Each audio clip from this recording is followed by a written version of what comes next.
एक राजा थे। राजा के राज्य में एक मंत्री था। मंत्री बड़ा भगवान का भक्त था, हमेशा बोलता रहता था भगवान जो करते हैं अच्छा करते हैं। क्या बोलता मैया?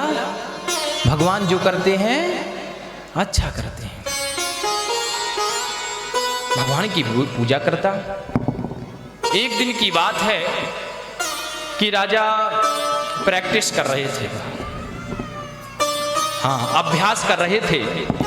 तलवार से अभ्यास करते समय उसी समय राजा की अचानक यह राइट हैंड की उंगली कट गई, और उंगली जब कट गई और नीचे गिर गई कट करके, और वहीं पर राजा का जो मंत्री था, मंत्री के मुख से क्या निकल गया? भगवान जो करते हैं अच्छा करते हैं। अब राजा ने देखा, देखो इस मूर्ख को, मेरी उंगली कट गई और जी कह रहा भगवान जो करते हैं वो अच्छा करते हैं। राजा को क्रोध आ गया। राजा ने कहा, सिपाहियों को आदेश दिया, अरे सिपाहियों, इसी समय इस दुष्ट को कैदी बना करके काल कोठरी में बंद कर दो, और आज से 10 दिन तक न कुछ जल देना न कोई इसको अन्न देना।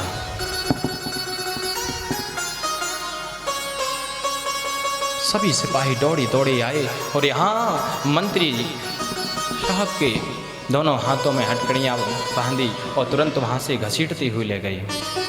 लेकिन मंत्री के मुख से क्या निकल रहा मैया? भगवान जो करते हैं, भगवान जो करते हैं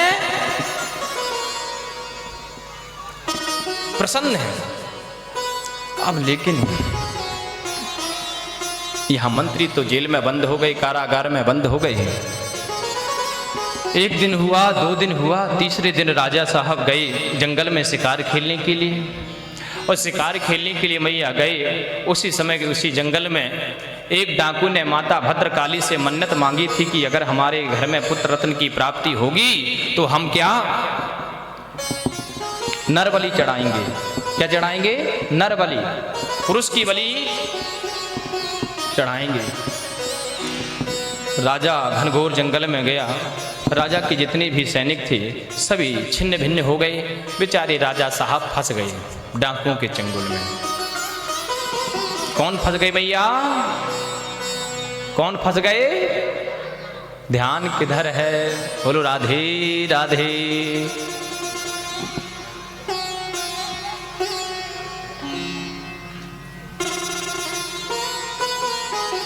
भद्रकाली के मंदिर में राजा को ले गए।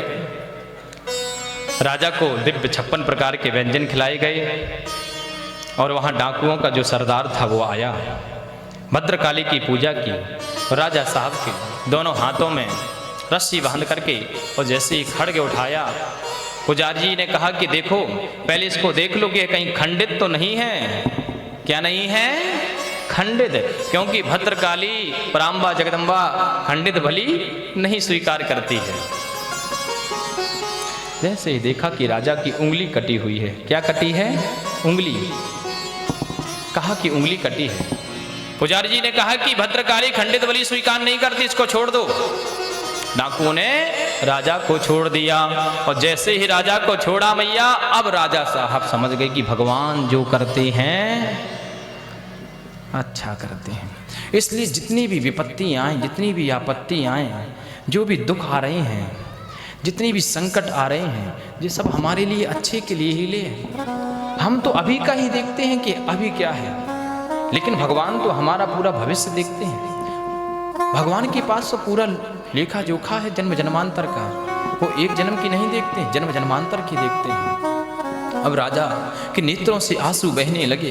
राजा रोते रोते आए और अपने महल में तुरंत अपना वह मुकुट रखा, और दौड़ते दौड़ते राजा साहब अपने मंत्री के पास गए। कारागार में जहां बंद है, मंत्री को अपने हृदय से लिपटा लिया और रोने लगे, और रोते हुए कह रहे कि हाँ मंत्री, तुमने सच कहा था कि भगवान जो करते हैं अच्छा करते। अगर आज मेरी उंगली ना कटी होती कल, तो आज मेरा सिर कट जाता। क्या कट जाता? सिर कट जाता।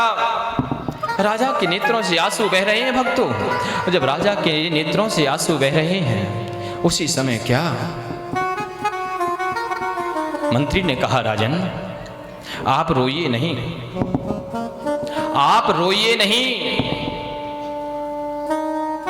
आपको अभ्यास हो गया कि भगवान जो करते हैं वो अच्छा करते हैं। राजा ने कहा कि हाँ, भगवान जो करते हैं अच्छा करते हैं, यह तो बात सच है, लेकिन यह बात हमको समझ में नहीं आ रही है कि तुमको 3 दिन तक भूखा रहना पड़ा, जेल में रहना पड़ा, तो तुमने क्या बिगाड़ा था भगवान का? तुम्हारे लिए भगवान ने क्या अच्छा किया? मंत्री ने कहा कि राजन, कभी आज तक ऐसा हुआ है कि राजा और मंत्री की जोड़ी ना हो? आप भी शिकार में जाते तो मैं भी शिकार में जाता, आपको तो छोड़ देते और मेरे को फिनिश कर देते, वहीं पर मेरी गर्दन उड़ा देते। राजा ने कहा कि हाँ, भगवान जो करते हैं वो अच्छा करते हैं।